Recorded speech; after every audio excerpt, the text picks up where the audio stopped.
Olá amigos, muito boa tarde, são 14 horas e 59 minutos, falta um minutinho para as 3 da tarde no horário previsto para início da nossa live com o professor André Roberto Machado.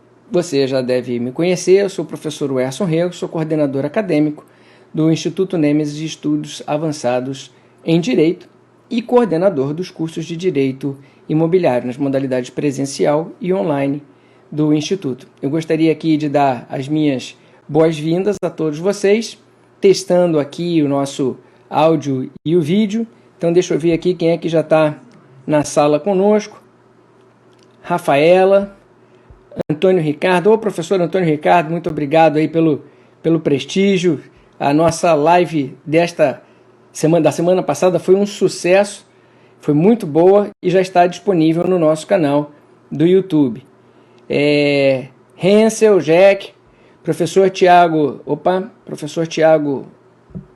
deixa eu botar aqui, brigando, professor Tiago Loyola, Dani, Uerge, Eduardo, André, Gerson, Núbia, Beatriz, JP Ribeiro, Deca Miller, Lorena, Carol, Cacá, Ivone, poxa, bastante gente, Cabral, tem que assinar para todo mundo, Amanda, Silvana, Eduardo, Chuete, Ana Paula Lopes, Sandra Santos, enfim, gente, a sala está cheia, sintam-se todos abraçados, acenados, tem bastante gente entrando e agora, de fato, eu perdi o controle, já tem muita gente na sala. Só manda um sinal de positivo para mim se o áudio estiver bom. A nossa ideia é começar daqui a um pouquinho com a chegada do professor André Roberto Machado. O professor André Roberto Machado, para quem não conhece, ele é advogado, é professor da Escola da Magistratura, é professor do IBMEC e é professor também da Fundação Getúlio Vargas, com quem eu já tive a oportunidade de trabalhar em diversos cursos. Então, para nós é um motivo de grande satisfação, de grande alegria, contarmos aqui com a presença do professor André Roberto, especialista em direito privado e em contratos, sobretudo nessa questão contratual, e que vai discorrer conosco hoje sobre os impactos da pandemia do novo coronavírus nos diversos negócios jurídicos imobiliários e, mais especificamente, sobre as questões da resolução e da revisão desses negócios jurídicos. Como vocês já sabem também, nós do Instituto lançaremos no próximo mês um módulo especial voltado especificamente para todas essas questões que envolvem a pandemia do novo coronavírus e os reflexos de tudo isso no mercado imobiliário.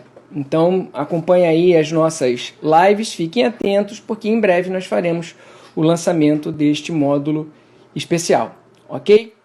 Bom, tem bastante gente entrando na sala, deixa eu ver aqui. Magistratura, Kaiser, poxa Kaiser, muito obrigado, você é um assíduo participante das nossas lives, não perdeu nenhuma até agora, obrigado mesmo pela gentileza, pelo prestígio. Patrícia, Marcelo Pereira, Peter, deixa eu ver aqui, Ana Cristina, Franco, Dudu Lobato, Gabi, Lima, Mari Soares, Jane Araújo, Alessandra. O áudio eu espero que esteja bom, se ninguém está reclamando é porque o áudio está legal. Rosana da Hora, lá de Fortaleza, Ceará. Obrigado, Rosana, pelo prestígio, pela audiência. Josemar, grande Josemar, estamos juntos. Tony Lameirão, Jéssica, todo mundo acenando. Qual é o tema da live? Eu nunca deixo o tema gravado aqui embaixo, que é para não atrapalhar a visualização, mas o tema da live de hoje é sobre os impactos da pandemia do novo coronavírus nos negócios jurídicos imobiliários, mais especificamente o tema da resolução e da revisão desses contratos. Muita coisa será discutida aqui com certeza, aspectos envolvendo a boa-fé, envolvendo fortuito externo, envolvendo força maior, envolvendo inexigibilidade de conduta diversa. Nossa, são muitas as questões que envolvem os contratos nesse momento. Certamente as dúvidas também serão. Na medida do possível, você encaminha para nós a sua pergunta, a sua dúvida. Enquanto o professor estiver fazendo o comentário dele, eu vou dar uma escapadinha, vou tentar localizar aqui a pergunta do participante, e se der, a gente vai transmitir aqui. Vou pegar aqui os convites, ver se o professor André Roberto já está aqui conosco, já. Então, vamos adicionar o professor. Boas-vindas. Assim que ele entrar, enquanto isso eu vou agradecendo aqui ao Glauber, ao Bruno, e chegamos com o professor André Roberto. Meu querido amigo, professor André Roberto Machado, já devidamente apresentado aos nossos participantes, advogado especialista na área do direito privado, professor da FGV, professor do IBMEC, professor da Escola da Magistratura, um currículo dedicado aos estudos avançados do direito privado e com quem eu tenho o orgulho e o privilégio de trabalhar. A convite seu, fomos lá ministrar algumas aulas na FGV e a convite nosso, você participando ativamente dos nossos cursos no Instituto Nêmesis. Então, meu querido amigo, seja bem-vindo e a sua saudação inicial. Primeiramente, agradeço muito o convite do Margador Erson, sempre que pode, abre esse espaço de debate que é excelente, que é democrático, que ouve a opinião de todos. O áudio está ok? Tá assim? Abre esse espaço de debate que é democrático, tem participantes de diversos segmentos, e a gente sempre pode expor as nossas opiniões sem a preocupação de estarmos sendo ali direcionados nas nossas opiniões ou censurados sob o ponto de vista acadêmico, sob o ponto de vista do debate jurídico. E temos um desafio tanto nas mãos, a sociedade tem um desafio tanto nas mãos, né? Acho que a gente tem um tema quentíssimo, nunca se debateu tanto, não me lembro, nesses 25 anos de atividade profissional, não me lembro de termos debatido tanto e tão profundamente institutos jurídicos que já estavam lá, mas que, de certa forma, passávamos lateralmente por eles. A força maior, o caso fortuito, acho que é uma boa prova disso, né? Como nós pouco nos dedicamos a esse instituto e agora precisamos entender a sua dinâmica, o seu funcionamento de uma maneira que nunca nos foi cobrado antes, né? Então, de repente, nós, profissionais, professores, advogados, juízes, vamos ter que passar a refletir sobre esses institutos sob uma perspectiva desafiadora, né? Que é esse estado de pandemia.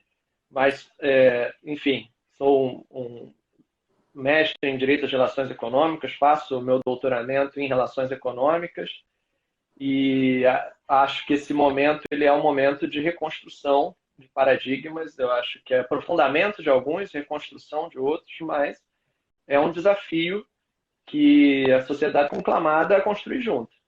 Eu acho que o pior que a gente pode ter é não aprender nada com essa circunstância e nos fecharmos no nosso individualismo e acharmos que o prejuízo deve ser só da nossa porta para fora, porque isso não nos vai levar a lugar nenhum e certamente não reconstruirá uma sociedade economicamente e solidariamente saudável.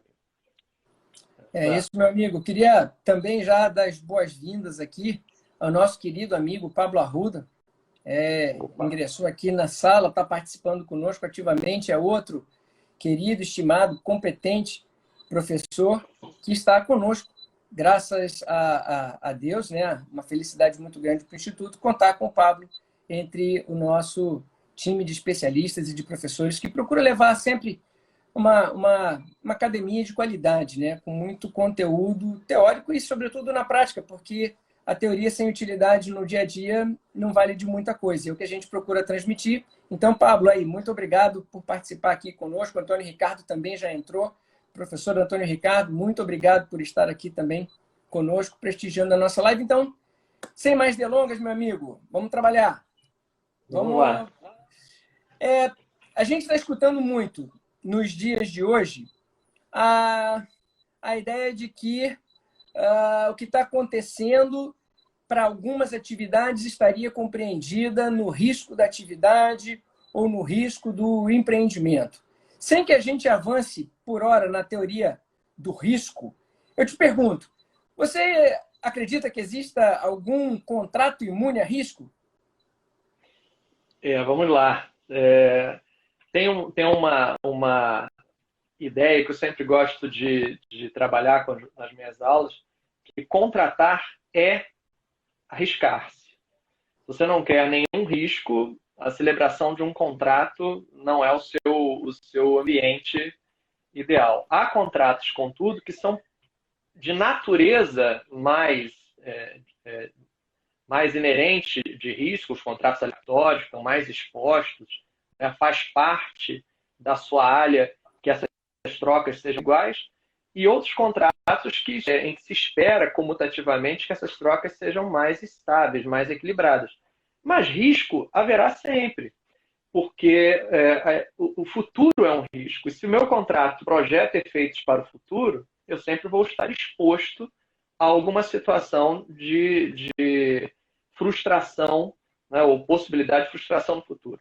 O inadimplemento de uma das partes é um risco, a mora, né, ainda que, né, é superável, é um risco, o caso fortuito, a força maior, atos, né, governamentais que interfiram na dinâmica do negócio de mercado. A gente está sempre exposto de alguma maneira ao risco.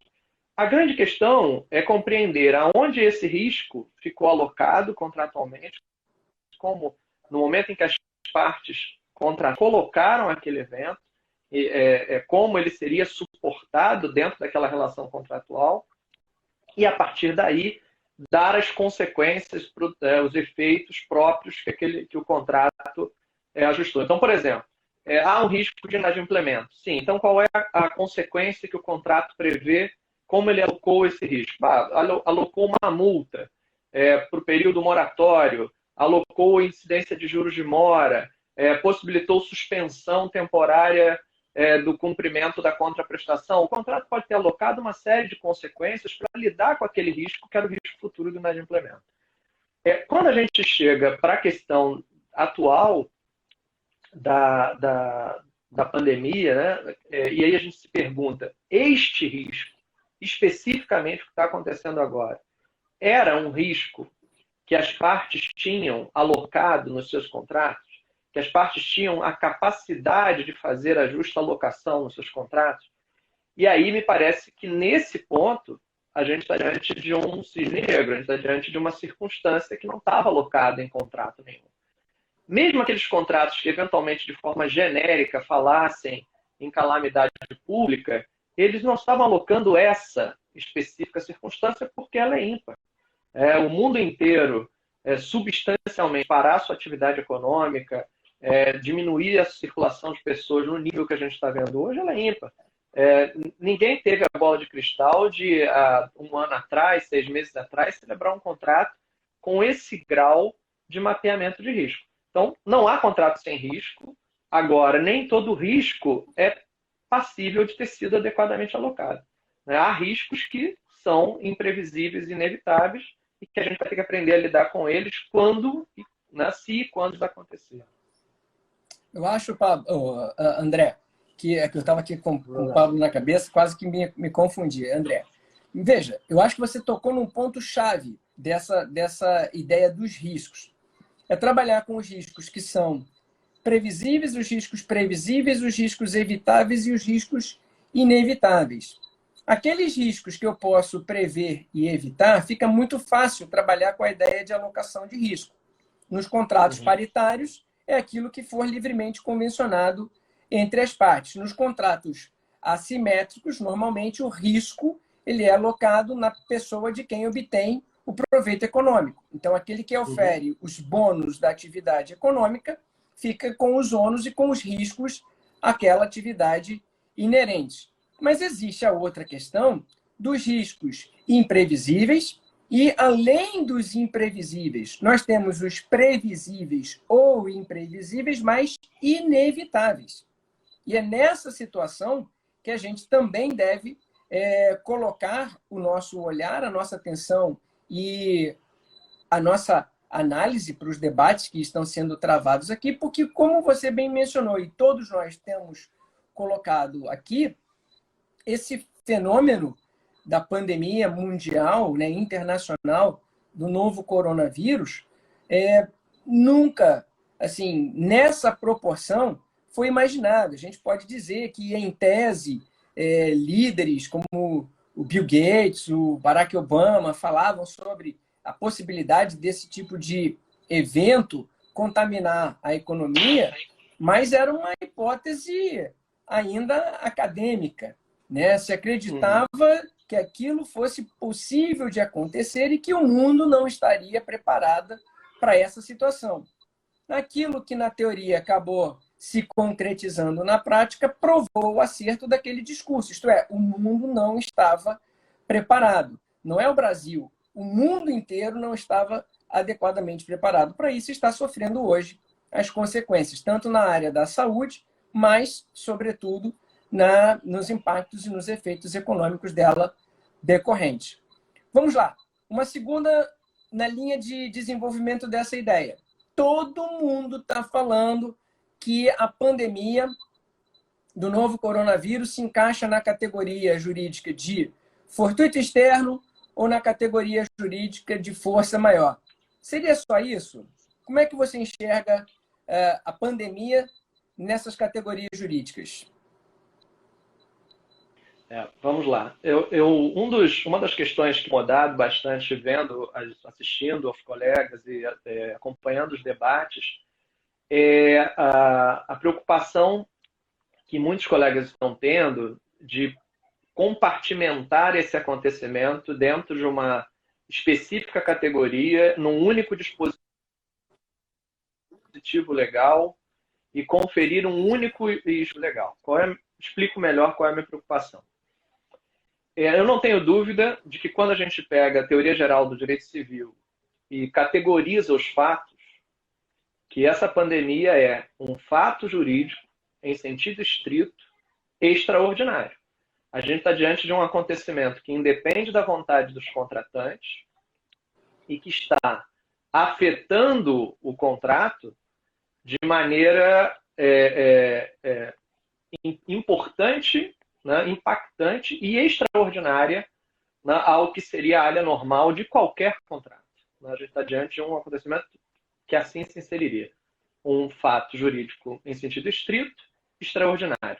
E aí, se eu vou chamá-lo de caso fortuito ou se eu vou chamá-lo de força maior, clássica divergência de terminologia da doutrina, o que eu acho que é mais importante é definir se ele era um acontecimento que estava abrangido pelo risco de uma das partes, se ele estava abrangido pelo risco do contrato e estava, portanto, alocado o seu efeito já antecipadamente no contrato, ou se ele é algo que as partes não tinham como lidar com aquela circunstância, seja porque a força é maior, seja porque o fortuito é externo ao risco que elas haviam antecipadamente visualizado.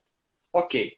André, definimos então. André, só um segundinho. Eu estou vendo aqui que a sua imagem está congelada ou saiu da tela para alguns. Estão dizendo aqui que só está a minha imagem na tela. Acho que você vai ter que recarregar a sua câmera. Deixa eu fazer uma mudança aqui. Tá o André aqui tentando reposicionar a câmera. Enquanto o André não retorna, esse aspecto que estava sendo comentado aqui por ele é bastante relevante, porque a gente está ouvindo muito nos últimos dias, nas últimas semanas, a colocação do fortuito externo ou a colocação da força maior apenas como situações que ensejariam a resolução do negócio jurídico. Opa, voltamos. Agora tá legal. Tá me ouvindo bem? Opa, agora. E agora? Foi? Então... Tô te ouvindo. Pode concluir meu o raciocínio. Não, então o que eu estava dizendo é que havia um incômodo grande dessa compartimentar, dessa necessidade de colocar o caso fortuito ou a força maior dentro de compartimentos muito distantes, principalmente o artigo 393. Qual é o meu incômodo? O 393, ele está obviamente, que dentro da sistemática do código, ele está geograficamente alocado na parte que trata da inexecução e está relacionado a uma impossibilidade superveniente da obrigação, do cumprimento do contrato. A consequência natural ali, naquele contexto, é a resolução.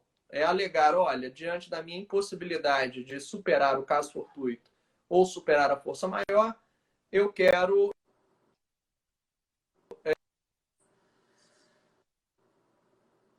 eu preciso resolver o contrato e a mim não pode ser imputada a perda, o dever de pagar a indenização, se nós pegarmos o caso fortuito e a força maior e restringirmos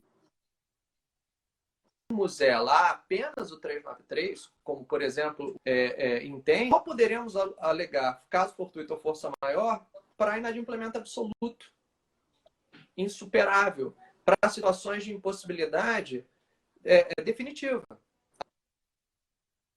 Algo que não se pode mais contornar. Quando me parece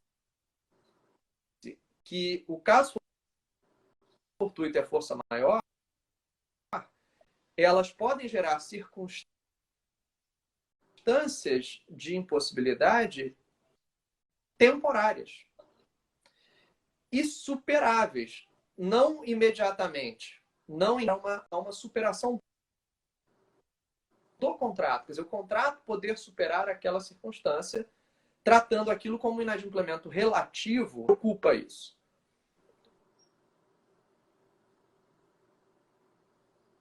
E André, acho que travou de novo o teu áudio e a tua imagem. Tá melhor agora?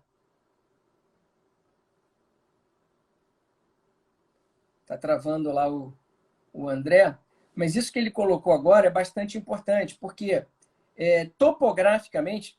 Opa, André! Topograficamente, o fortuito externo e a força maior estão lá no artigo 393, no que trata do inadimplemento dos contratos. E muita gente interpreta essas figuras jurídicas restritivamente, apenas no âmbito da resolução dos negócios jurídicos, não interpreta de uma maneira mais abrangente. Não há dúvida que a pandemia do novo coronavírus é um evento de força maior, é um caso fortuito externo, que por definição é aquele evento necessário, né, e externo que impossibilita o cumprimento de uma obrigação. Mas eu também posso ter, em razão da pandemia, efeitos outros que vão mas não de modo absoluto, apenas de modo relativo. Ou seja, eu posso cumprir a obrigação, não exatamente no tempo e da forma que foi convencionado, mas eu ainda posso, de alguma forma, satisfazer a legítima expectativa do outro, parceiro contratual, ainda que de modo diverso. Então, seria aí um motivo a se pensar na possibilidade de inserir o fortuito externo ou a força maior como causas remotas de fatos próximos que dariam ensejo à revisão dos negócios jurídicos ou ao seu cumprimento de modo diverso daquele originalmente pactuado. Deixa eu ver aqui, o André está me mandando o novo convite. Vamos torcer para dar tudo certo, gente. Senão a gente vai conversando aqui até acertar. Vamos ver aqui. André está entrando, embora atrapalhe, não isenta a obrigação. Não seria isso? Bom, já vamos responder. E aí, meu amigo, conseguiu? Eu espero que sim. Já troquei para a terceira rede diferente agora. Agora vai. Vamos ver. Eu tava no 2.4G, travou, passei para a rede celular, travou, agora passei para o 5G. Vamos ver se eu consigo. Agora vai. Então, de modo geral, a minha preocupação, porque eu entendo que o 393 não é a única hipótese possível de aplicação dos institutos da força maior e do caso fortuito, é de se poder enxergar essas duas circunstâncias também como circunstâncias de impossibilidade ativa. Uma impossibilidade superável, desde que a utilidade do contrato seja possível conservar. Vou dar um exemplo. Vamos imaginar aqui que eu seja um lojista de shopping, que foi um exemplo daqui que o Fábio Azevedo e você discutiram muito bem na primeira live dessa sequência. Eu sou um lojista de shopping, o shopping foi fechado por uma determinação do poder público, portanto, um fortuito externo não desejado, ou uma força maior, fechou-se o shopping. Deixou de haver a relação de troca. O lojista deixou de poder extrair da locação a utilidade. Muito bem. Na visão do professor Fábio, portanto,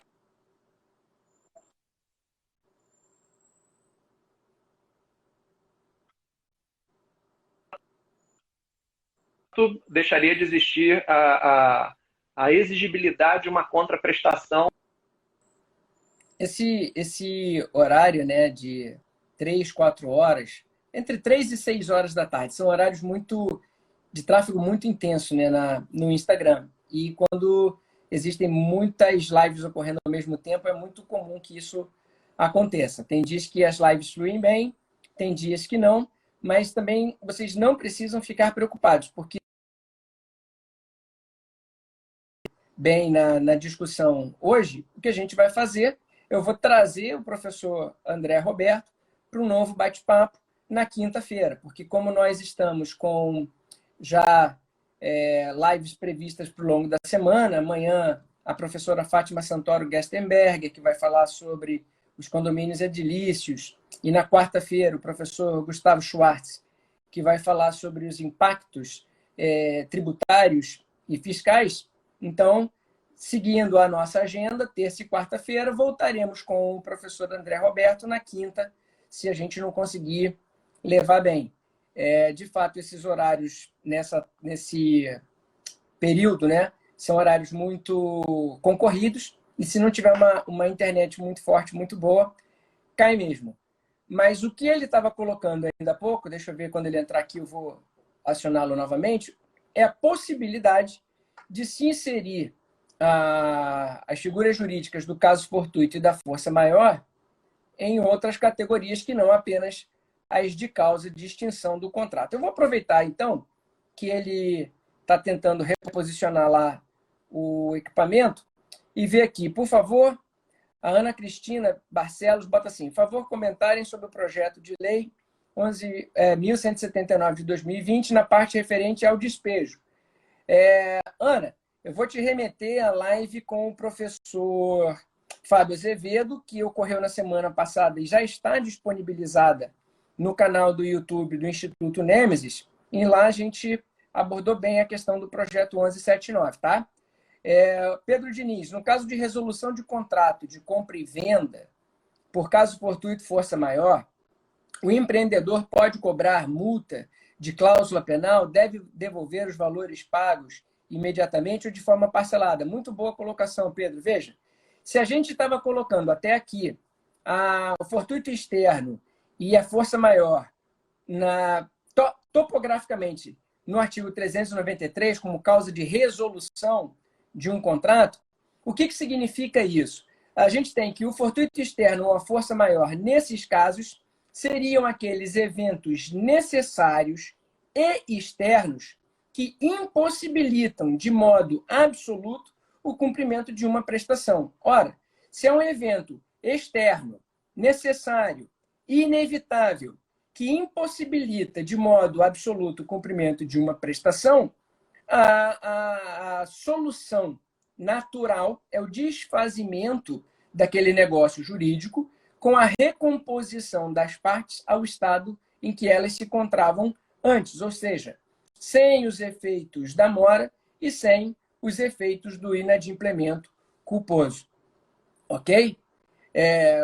O Fábio Azevedo está dizendo aqui, não diverge de mim não, que eu estou acompanhando e de olho em vocês. Não, Fábio, a gente não está divergindo em nada, pelo contrário. A gente está aqui anuindo e remetendo lá para a nossa live. Opa, trazer o André de volta. Vamos trazer o André de volta. Deixa eu ver se eu chego mais alguma pergunta aqui, enquanto o André está entrando. Deixa eu ver aqui. É possível redução do aluguel? Opa! Eu estou tentando. Vamos lá.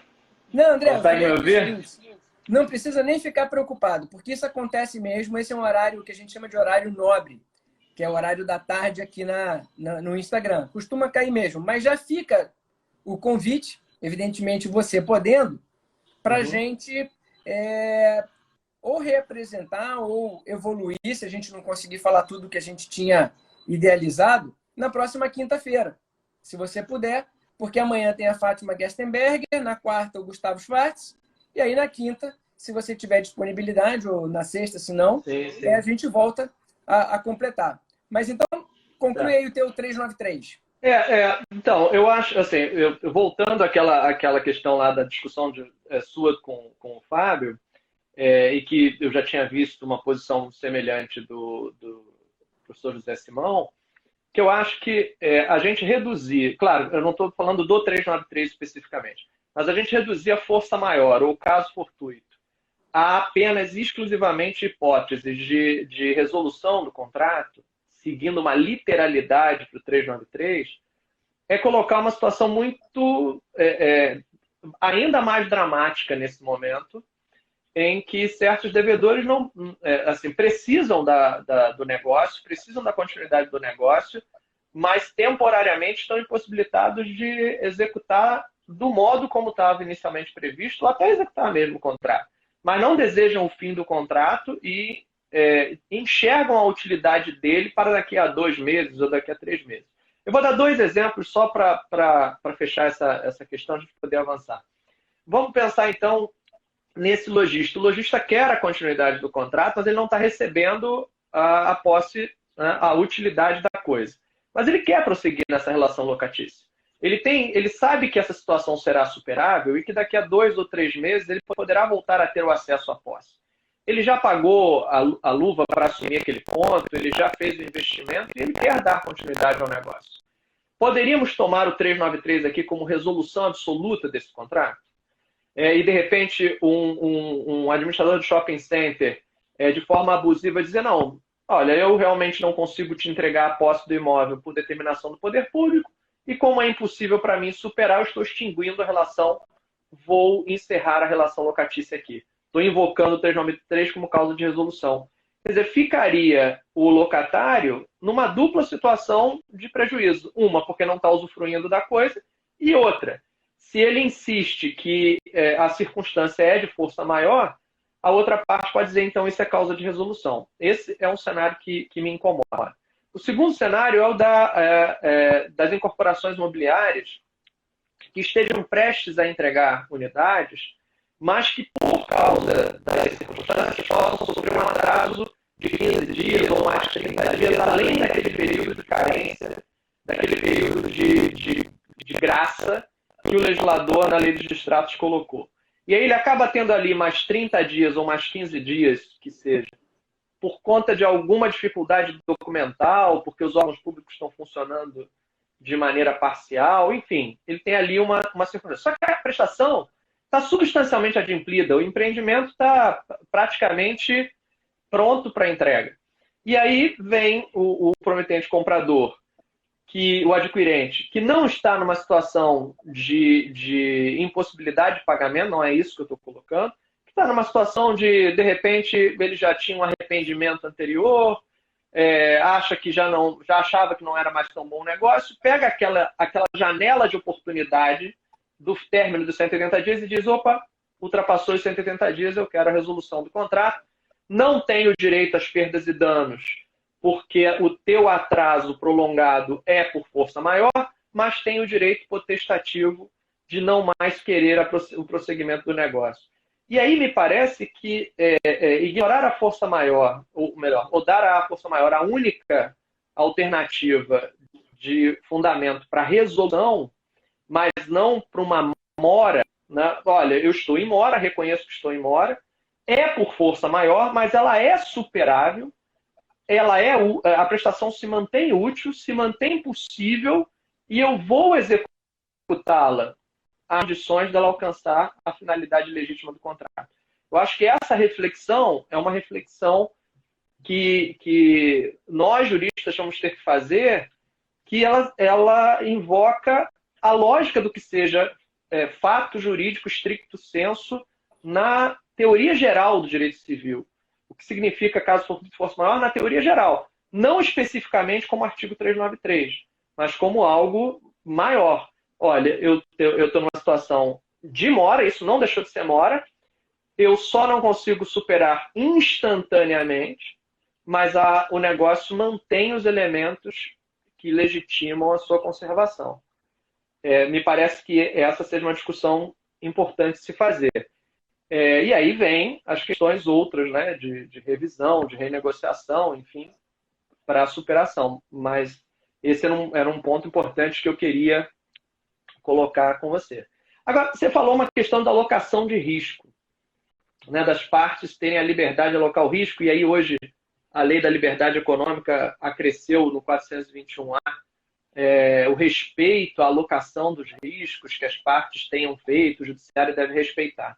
E eu fiquei pensando, e aí provavelmente a gente vai desdobrar isso numa outra live, mas eu queria te provocar aqui uma reflexão que tem Não também faz me incomoda, que é pergunta o seguinte. difícil. Não é pergunta difícil para todos nós. Que é o seguinte, a partir de hoje, ninguém mais celebra contrato sem que a pandemia faça parte do. A partir de hoje, vai todo mundo colocar no contrato o seguinte, se no futuro houver determinação de fechamento, de funcionamento, de quarentena determinada por situações de saúde pública, tais como pandemias, né?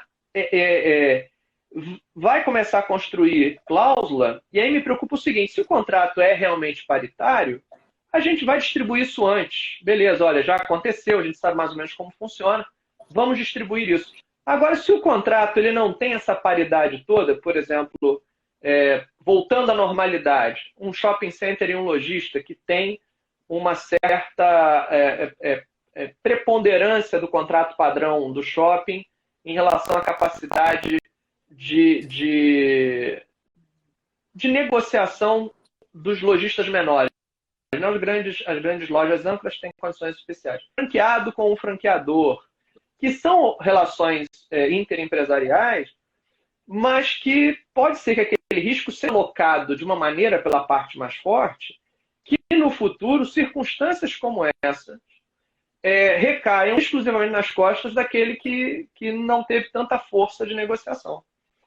E isso é algo que já me preocupa hoje, porque os contratos que estão sendo redigidos hoje já buscam transferir essa conta no futuro para o outro. Né? Então, eu acho que esse é um problema que a gente vai ter que lidar hoje, com o que já está acontecendo, mas vai ter que já ficar olhando para frente, porque vai começar a circular contrato. Imagina, contrato de adesão, vai ter um monte de contrato de adesão com cláusula de tentativa de transferência de risco. Claro que se a relação é de consumo e aquele risco não é próprio do consumidor, essa cláusula cai por abusividade. Mas se a relação não é de consumo, eu temo, e relação locativa tem muita padronização, embora não seja necessariamente uma relação de adesão, que isso possa, no futuro, gerar circunstâncias altamente injustas de má distribuição desse risco. Né? Daqui a algum tempo as pessoas já esqueceram, mas as cláusulas vão estar lá. Sei se você tem uma opinião. Você já parou para pensar no mal que pode vir ainda no futuro, né, nas novas contratações? Não, você está fazendo uma ponderação, deixa eu baixar aqui as perguntas para você ficar visível. Você fez uma ponderação que é muito importante.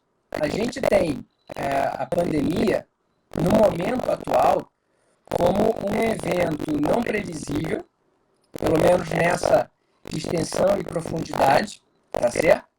E absolutamente inevitável. Que por conta do ineditismo, evidentemente não estava previsto em nenhum contrato. Esse risco não estava alocado. A partir do momento que se tornou um fato, com ampla repercussão, eu já não posso mais alegar a imprevisibilidade. Daqui para frente, passa a ser um evento previsível, ainda que ele possa ser um evento inevitável. E aí as consequências serão de outra ordem. Mas, a partir do instante em que algo se torna previsível, é necessário que aquele risco seja alocado, não tem jeito. Porque se não for, e o fato era previsível, eu também tenho que entender que não foi dentro de uma esfera de autonomia de contratar das partes. Elas não quiseram fazer aquela alocação.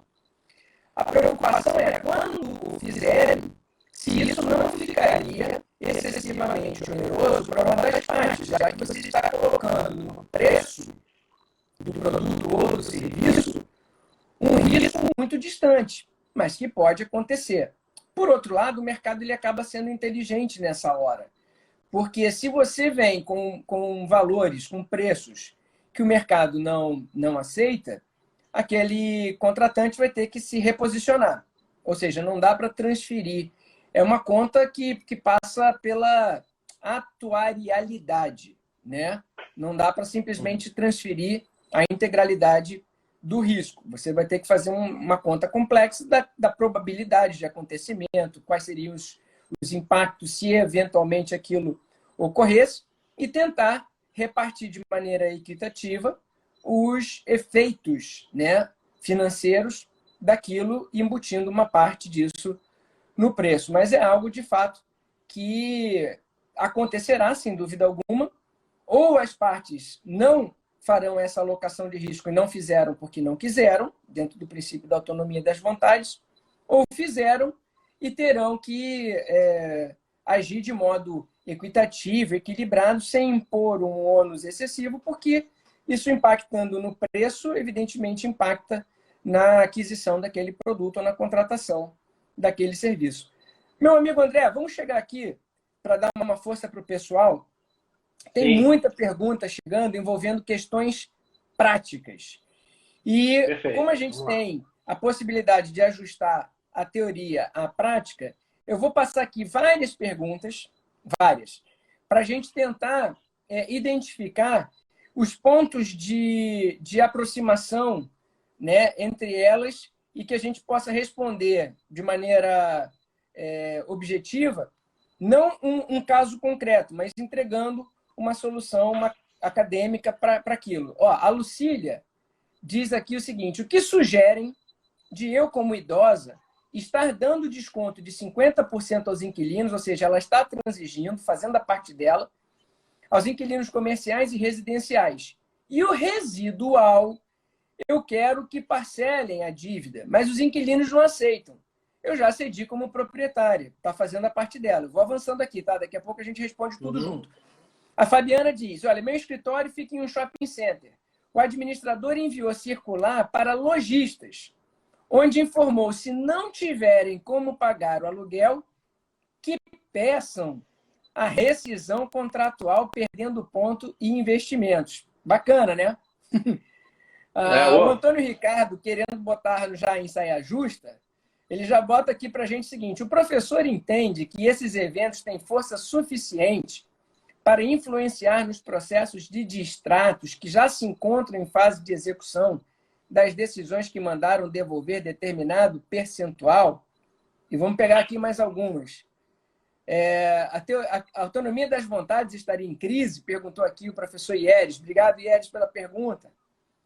Com a previsibilidade boa, com a previsibilidade, cessa a possibilidade de resolução pelo fortuito externo ou força maior? Boa pergunta, da Ana Cristina Barcelos. É possível redução do aluguel até o término do estado de calamidade pública, sem cobrança da diferença posteriormente? Já vi ali, né? Uma vez que houve redução dos meus vencimentos, e não sei se será reposta. Enfim, a Vanessa também pergunta aqui: qual o entendimento do professor sobre a aplicação da teoria da imprevisão? Boa. Artigo 478 do Código Civil. Deixa eu ver mais umazinha aqui para a gente começar a responder. Como proceder nos contratos de locação? Pergunta a Vanessa, em que o imóvel localiza-se na rua, destina-se para atividade de beleza em geral e o locador vive dessa renda. Vamos tentar pegar essas aí antes que a gente esqueça quais foram, né? E dar uma solução. Se a gente conseguir, a gente fala sobre outras. Sim, ok. Vamos lá. Me trouxe de volta. Trouxe. Vamos fazer o seguinte, André. Se a gente não conseguir responder a todas as perguntas, eu vou selecionar as perguntas que Certo. já me mandaram aqui pela live e outras que eu vou pedir a vocês que estão aí nos assistindo e participando. Mandem lá nos comentários da live, no perfil aqui, né, do Instituto. Mandem aqui nos comentários que a gente vai selecionar essas perguntas para trazer, tanto quanto possível, orientações na quinta-feira. Mas vamos avançando aqui, André. Vamos lá. Acho que agora está dando para te ouvir. Vamos lá. Vamos pegar aquelas questões que eram todas sobre valor de aluguel. Vamos fazer aqui uma síntese. A primeira pergunta falava que tinha locação residencial, tinha locação não residencial. E que os locatários estavam pedindo, estava sendo concedido um desconto. Acho que o primeiro ponto na locação residencial, eu imagino que o uso não tenha sido alterado. O locatário continua usando do imóvel até com mais frequência do que talvez ele utilizasse antes. Então, nesse caso, a troca entre locador e locatário, ela continua existindo de forma objetiva. Não há ali o locador entregando menos imóvel e o locatário tendo, por isso, menos uso. Eu acho que o problema aí subjetivamente, uma perda temporária de renda, uma dificuldade temporária de pagamento.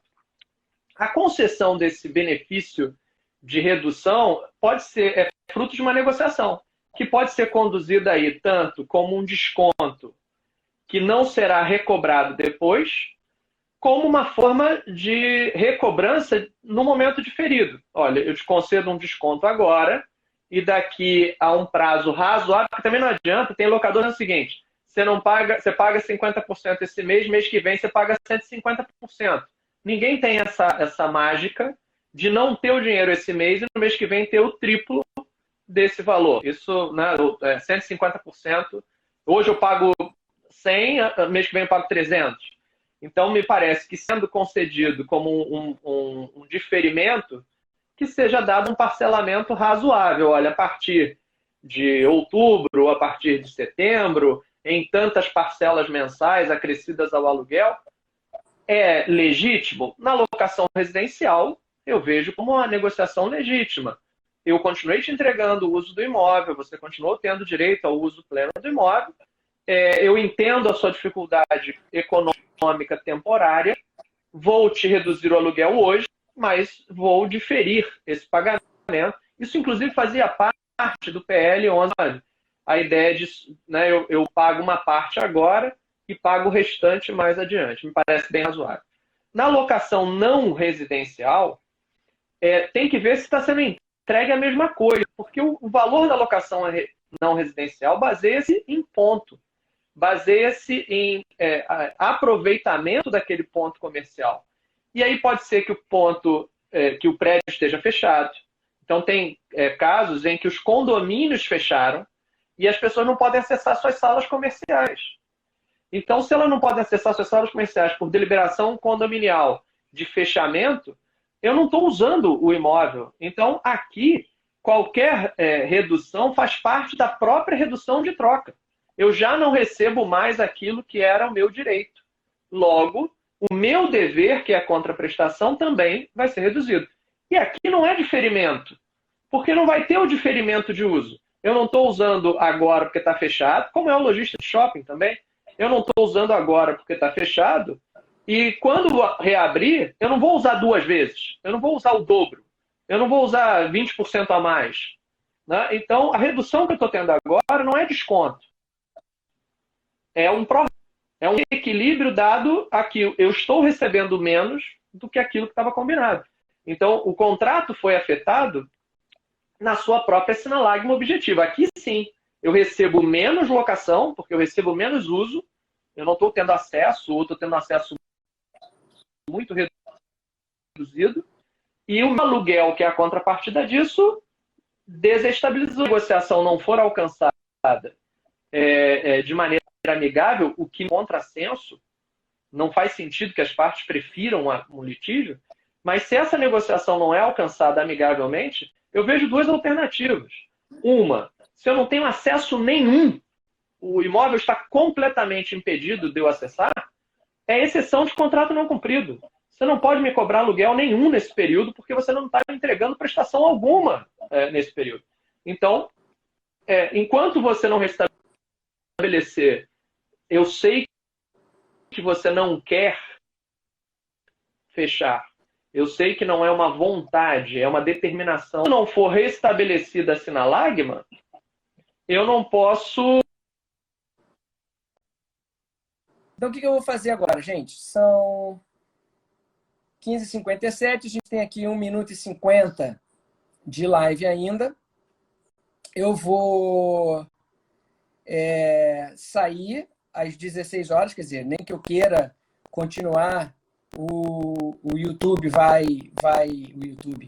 o Instagram vai cortar a transmissão, mas eu volto logo em seguida, tá? Eu devo entrar aqui por volta de umas 16h05, que eu vou entrar em contato com o André, vou falar com ele pelo celular ou pelo WhatsApp, para a gente tentar encontrar uma via melhor para ele poder participar conosco.